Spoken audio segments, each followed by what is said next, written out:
saja. Saya tidak tahu Kapolda di sana itu mungkin lebih pangkatnya apa sih, kopral atau apa gitu ya, Kapolda Sumatera Utara itu. Pangkatnya kopral atau apa, mungkin kopral ya. Kalau dia bukan kopral pasti sudah nalarnya berjalan. Tetapi kenyataannya tidak. Di wilayah Sumatera Utara itu sangat banyak itu pembubaran paksa ibadah. Bahkan di rumah pun yang sedang beribadah dipaksa dibubarkan. Dan Kapolda penegak hukum di sana diam saja. Maka saya katakan Kapolda di sana itu mungkin pangkatnya sama dengan kopral itu. Nggak tahu siapa Kapolda mana itu ya. Pangkatnya kopral. Tidak ada nalarnya sama sekali. Tidak ada panggilan tugas untuk melindungi rakyat. Omong kosong. Nah itu satu ya. Ini Sumatera Utara. Bergerak lagi dari Sumatera Utara, di Batam sama saja. Kapoldanya juga apa itu kopral apa nggak ngerti, dibiarkan begitu. Bergerak dari Batam turun ke Riau, sama saja dilakukan hal yang sama. Ya. Dan Bapak Jokowi atau siapapun di petinggi negara ini, saya tidak menaruh hormat lagi sama sekali. Karena anggap ini negara ini sudah nggak ada, negara ini tidak hadir di tengah-tengah daripada kesulitan rakyat itu. Mestinya turun tangan dan ambil tindakan. Maka saya berpikir, ada apa dengan bangsa dan negara ini? Ada apa dengan para pemimpin bangsa dan negara ini? Bagi saya, perayaan 17 Agustus ke-78 itu adalah omong kosong bagi saya, ya, bagi saya rakyat ini. Terserah Anda menganggap Anda sudah merdeka. Tetapi kenyataannya banyak rakyat di Indonesia ini belum merdeka. Ini adalah kemunafikan. Dipersulit. Panji Gumilang, bla bla bla, tangkap 1 hari tersangka dan ditahan. Ini proses apa ini yang Bapak-Bapak pertunjukkan di hari kemerdekaan Republik Indonesia yang ke-78 ini? Kita tidak bisa menerima ini. Maka saya katakan, saya sekarang walaupun saya berpendidikan, saya akan berbicara sebagai seorang preman, karena bapak-bapak mengajari kami untuk jadi preman gitu. Ketika kami bicara santun, sopan, bapak-bapak tidak tanggapi. Jadi bapak-bapak yang di atas sana yang mengajari rakyat ini menjadi brutal. Orang sementara happy-happy merayakan kemerdekaan, saya tidak. Saya menangisi orang-orang yang kemerdekaannya dirampas. Orang-orang yang belum tentu bersalah langsung dimasukkan ke penjara dengan alasan menimbulkan kegaduhan. Oke. Bapak polisi mengatakan menimbulkan kegaduhan. Maka saya tanya, Pak Maruf Amin itu menimbulkan kegaduhan enggak? Menimbulkan. Kenapa Bapak tidak proses? Pak Mahfud MD menimbulkan kegaduhan enggak? Menimbulkan. Kenapa Bapak tidak proses? UAS menimbulkan kegaduhan enggak? Menimbulkan. Kenapa Bapak tidak proses? Ya, ini Thomas Tan ya. Wah, kalau udah saweran jebrol saudara ya, luar biasa. Ya, Pak Santiamer, silakan Pak Santiamer. Baik, terima kasih Pastor Paul. Salam teman-teman semua diaspora juga yang ada di Indonesia. Saya tidak langsung masuk kepada inti apa yang disampaikan oleh Pastor Paul, tetapi nanti akan mengerucut ke situ. Karena memang pendekatannya berbeda. Nah, kalau Pastor Paul kan pendekatannya kerohanian. Ya, kalau saya dari segi kehidupan berbangsa dan bernegara. Jadi ini kebetulan perayaan atau dirgahayu ke-78 kemerdekaan Republik Indonesia. Katanya kemerdekaan, garis bawah kemerdekaan. Nah, sebelum saya bicara itu, saya ingin menyampaikan dulu beberapa mungkin masukan, terutama kepada petinggi negara ini, mulai dari lembaga tinggi negara, eksekutif termasuk Polri. Ya, kalau TNI saya tidaklah ya. Tapi TNI juga mungkin boleh sedikit, tetapi ambil positifnya Bapak-bapak TNI. Saya sekarang akan berbicara dari rakyat. Sekali lagi saya katakan saya berbicara rakyat atas nama rakyat, pemegang kedaulatan tertinggi di negara ini. Saya tidak akan berbicara lagi normatif kepada Bapak-bapak, karena saya menilai bapak-bapak di negara ini sudah mungkin lagi sakit, ya, sakit semuanya. Entah meminum racun apa bapak-bapak ini, saya tidak tahu. Nah, saya akan mulai begini. Saya tidak akan mengajari, tapi nggak ada salahnya kalau saya dituduh mengajari, nggak apa-apa, karena mungkin faktanya bapak-bapak tidak menyadarinya. Atau ibu-ibu sekalian. Pertama, Bapak Ibu, Indonesia merdeka ini karena konsensus loh. Karena konsensus dari seluruh suku bangsa yang ada di Indonesia. Konsensus kenapa? Ada harapan hidup yang lebih baik kalau bergabung dengan Indonesia ini. Ada harapan hidup lebih baik. Tahun 1928, Sumpah Pemuda itu mengatakan apa? Banyak dari bapak-bapak dan termasuk Polri, TNI mungkin enggak ya, lupa itu. Lupa. Penegak hukum, mulai dari hakim, mulai dari Polri, jaksa sampai hakim, lupa semuanya itu. Maka saya mulai begini Bapak Ibu, saya katakan, kami nih rakyat ini kecewa berat, ya. Kecewa berat, apakah negara ini layak dipertahankan atau mungkin lebih baik bubar saja? Ya. Kenapa bubar? Karena harapan dari suku bangsa itu sampai hari ini tidak terwujud, malah jauh dari harapannya. Contoh apa?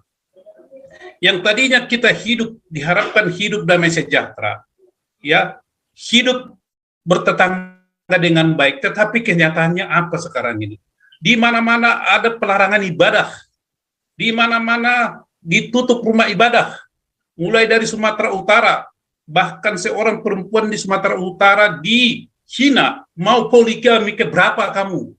Tetapi polisi, Kapolda di sana itu diam saja. Saya tidak tahu Kapolda di sana itu mungkin lebih pangkatnya apa sih, kopral atau apa gitu ya, Kapolda Sumatera Utara itu. Pangkatnya kopral atau apa, mungkin kopral ya. Kalau dia bukan kopral pasti sudah nalarnya berjalan. Tetapi kenyataannya tidak. Di wilayah Sumatera Utara itu sangat banyak itu pembubaran paksa ibadah. Bahkan di rumah pun yang sedang beribadah dipaksa dibubarkan. Dan Kapolda penegak hukum di sana diam saja. Maka saya katakan Kapolda di sana itu mungkin pangkatnya sama dengan kopral itu. Nggak tahu siapa Kapolda mana itu ya. Pangkatnya kopral. Tidak ada nalarnya sama sekali. Tidak ada panggilan tugas untuk melindungi rakyat. Omong kosong. Nah itu satu ya, ini Sumatera Utara. Bergerak lagi dari Sumatera Utara, di Batam sama saja. Kapoldanya juga apa itu kopral apa enggak ngerti, dibiarkan begitu. Bergerak dari Batam turun ke Riau, sama saja dilakukan hal yang sama. Ya. Dan Bapak Jokowi atau siapapun di petinggi negara ini, saya tidak menaruh hormat lagi sama sekali, karena anggap ini negara ini sudah nggak ada, negara ini tidak hadir di tengah-tengah daripada kesulitan rakyat itu. Mestinya turun tangan dan ambil tindakan. Maka saya berpikir, ada apa dengan bangsa dan negara ini? Ada apa dengan para pemimpin bangsa dan negara ini? Bagi saya, perayaan 17 Agustus ke-78 itu adalah omong kosong bagi saya, ya, bagi saya rakyat ini. Terserah Anda menganggap Anda sudah merdeka. Tetapi kenyataannya banyak rakyat di Indonesia ini belum merdeka. Ini adalah kemunafikan. Sementara misalnya bergerak lagi ke Jawa, sama itu. Ya di Banten sana, gereja ditutup. Anda diam saja, Kapolda Banten. Kepala daerah tidak berkutik. Parpol tidak berkutik. Wapres tidak berkutik. Diam 1000 bahasa. Termasuk itu Menko Polhukam Mahfud MD. Diam 1000 bahasa. Pembubaran ibadah gereja di Purwakarta, GKPS, diam 1000 bahasa. Pembubaran ibadah di Bekasi, diam 1000 bahasa. Jadi saya mau bertanya, Bapak Ibu, ya, Bapak-bapak yang ada di lembaga tinggi negara yang baru merayakan ini tadi 17 Agustus dengan berjoget hebatnya itu, saya mau bertanya, negara ini mau dibawa kemana? Saya katakan, Indonesia adalah nation state, negara bangsa, bukan negara umat. Siapakah hantu yang ditakuti oleh pemerintah atau penyelenggara negara? Organisasi apakah organisasi hantu atau apa yang paling ditakuti? Saya nggak ngerti. Saya nggak habis pikir. Saya ini sekarang bicara menurunkan logika saya dan intelektual saya seperti anak kecil. Saya bingung ini Bapak Ibu. Kenapa bisa terjadi begini negara Republik Indonesia di usia yang ke-78? Tontonan apa ini yang disodorkan kepada rakyat Indonesia ini? Bapak Ibu juga lihat, genosida secara undang-undang, orang-orang Kabupaten Kepulauan Mentawai tidak diakui secara konstitusi. Kenapa Pak Jokowi itu bisa tanda tangan Undang-Undang Nomor 17 tahun 2022? Papua sama saja. Sangihe demi mengeruk keuntungan ataupun hasil tambang di sana itu Sangihe tidak peduli mau tenggelam atau apa nanti di suatu waktu. Mereka di sana rakyat itu berteriak-teriak hentikan, hentikan, hentikan. Bapak-bapak tidak peduli. Maka saya bertanya, penyakit apa yang sedang mengidap bapak-bapak sekarang ini? Hah? Penyakit apa? Tadi dikatakan ada dengan berpakaian begini bangga. Bapak Ibu, lihat para pemimpin negara ini, kita ini Indonesia. Identitas kita itu khas. Jangan melacurkan diri identitas ini dengan identitas import. Sangat mengecewakan. Sangat mengecewakan. Hoax bertebaran di mana-mana. Anda tidak berbuat apa-apa. Kalau misalnya suatu institusi yang melaporkan, oh ini penistaan agama, Anda begitu cepat berespon. Alasannya apa? Menimbulkan kegaduhan. Tetapi kalau di sebelah sana dilaporkan seperti katakanlah itu Kainama, mana tindakan Anda? Itu si perempuan tadi itu, mana tindakan Anda? Mestinya Anda kan langsung merespon, pasti Anda pantau itu. Maka bagi saya ini polisi ini sekarang polisi siapa ini? Jangan, saya maaf ini harus saya katakan ya, jangan-jangan bapak-bapak sekarang di Polri ini sudah Polri syariah apa? Maaf ini, jangan tersinggung. Kalau TNI saya masih percaya lah. Jangan-jangan sudah Polri syariah, Anda sudah berpihak, bukan Polri, Polris namanya. Polisi Republik Indonesia Syariah, bukan Polri, udah tambah S. Ya. Ada laporan mengenai Kainama, sudah berapa bulan, 4 bulan tidak ada kemajuan. Ada laporan tentang Hani Kristanto yang melakukan ancaman atau teror kepada seseorang. 5 bulan juga tidak diproses, bahkan berbagai alasan dibikin. Penyidiknya bilang, mana atasan si Anu? Ada hubungan apa atasan si Anu dengan perkara yang dialami si X ini? Jadi saya melihat Polres Jakarta Barat ini juga ya, bagaimana bisa terjadi begitu? Kenapa Anda persulit? Panji Gumilang, oh bla bla bla, tangkap 1 hari tersangka dan ditahan. Ini proses apa ini yang Bapak-Bapak pertunjukkan di Hari Kemerdekaan Republik Indonesia yang ke-78 ini? Kita tidak bisa menerima ini. Maka saya katakan, saya sekarang walaupun saya berpendidikan, saya akan berbicara sebagai seorang preman, karena bapak-bapak mengajari kami untuk jadi preman gitu. Ketika kami bicara santun, sopan, bapak-bapak tidak tanggapi. Jadi bapak-bapak yang di atas sana yang mengajari rakyat ini menjadi brutal. Jadi kalau misalnya Pak Jokowi bilang ngomong santun ini, bapak sendiri dan para bapak mengajari supaya rakyat ini tidak sopan dan tidak santun. Kenapa? Karena persoalan yang dihadapi tidak ditangani dengan baik. Contoh lain, Wawan yang melakukan penistaan agama, pembubaran ya ibadah di GKT di Lampung, apa yang terjadi? Pasal 156A ya tentang penistaan agama yang sudah ditetapkan Polda Lampung, ujuk-ujuk entah bagaimana itu oleh JPU, jaksa penuntut umum, oh jangan ini, bila perlu nanti ditolak bolak-balik, Polda Lampung mengalah, akhirnya dia dituntut itu apa? Masuk ke pekarangan orang secara paksa, dan kemudian si Wawan ini diputus bebas hanya 3 bulan. Ya. Bandingkan dengan KC, bandingkan dengan yang lain-lain. Jadi Bapak Ibu, di mana keadilan yang Anda bisa sampaikan kepada rakyat suku bangsa yang tadinya berharap dengan bergabung dengan Indonesia ini, semuanya akan sejahtera, adil, tetapi kenyataannya jauh panggang dari api. Jadi, kalau misalnya suku bangsa di suatu daerah tertentu minta merdeka atau bubar, Bapak-Bapak nggak usah kaget, itu wajar. Coba itu kalau terjadi kepada Bapak Ibu. Coba itu siapa namanya Kapolri ini, Kapolri. Coba kalau terjadi kepada keluarga Bapak begitu. Atau lingkungan Bapak. Pasti Bapak bereaksi yang sama.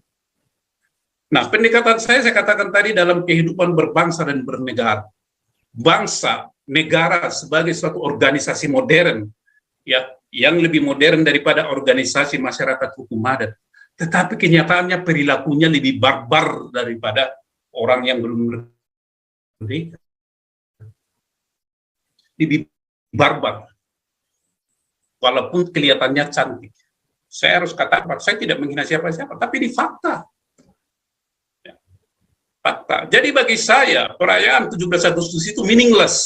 Apa yang dikatakan oleh Pastor Paul Jang tadi, saya nggak mendukung. Tetapi kesimpulan beliau dan saya itu ketemu di satu titik. Ini namanya Kak gorila apa? Kok 78 tahun merdeka Indonesia bukan tambah baik?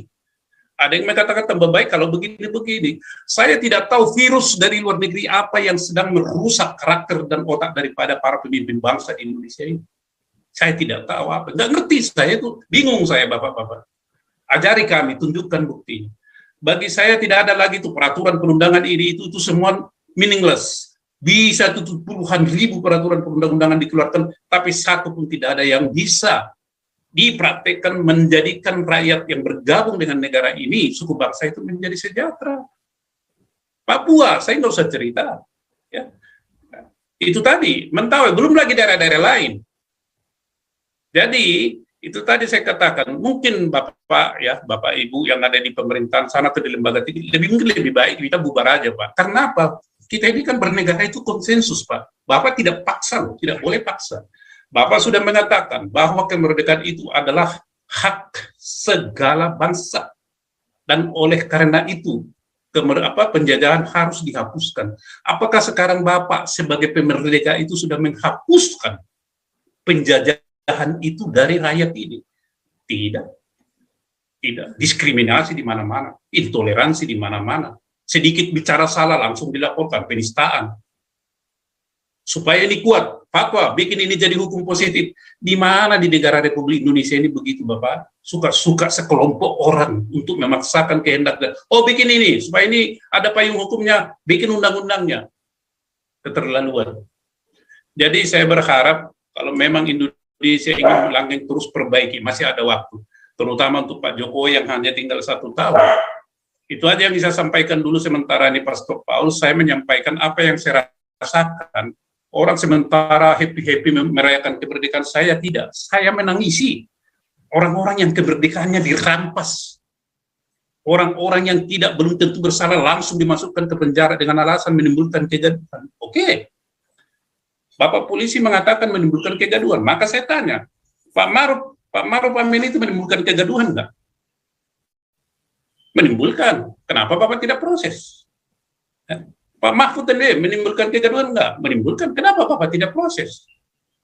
UAS menimbulkan kegaduhan enggak? Menimbulkan. Kenapa Bapak tidak proses?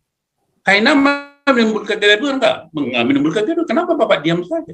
Dan yang lain, dan yang lain, dan yang lain, dan yang lain. Saya nggak perlu lagi satu persatu. Tapi catatan saya itu penuh itu, Pak. Tentang diskriminasi yang dilakukan oleh penegak hukum kepada rakyat Indonesia. Ini aja dulu dari saya, Pastor Paul. Mungkin teman-teman bisa lanjutkan. Mohon maaf kalau suara saya begitu, ya. Tapi saya harus sampaikan, itulah apa yang dirasakan oleh rakyat Indonesia ini. Terima kasih, Tuhan memberkati. Ya, saudara ya. Kau bilang kau menang debat, lawan domba yang sesat. Kau bilang banyak yang tobat.